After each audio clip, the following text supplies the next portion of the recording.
Part ஒன்னில் பண்ணும்போது பார்த்தீங்கன்னா அப்போ ப்ராஸ்தட்டிக்ஸ் வந்து அவ்வளோ அட்வான்ஸ்டு ஸ்டேஜில் கிடையாது. அதனால் ரொம்ப திக்காக இருக்கும்.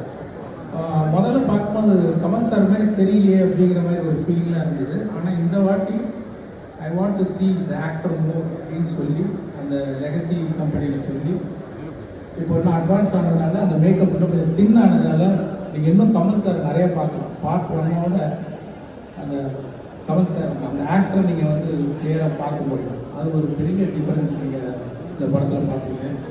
மாதிரி பல காட்சிகள் ரொம்ப சிரமப்பட்டு நடிச்சிருக்காங்க.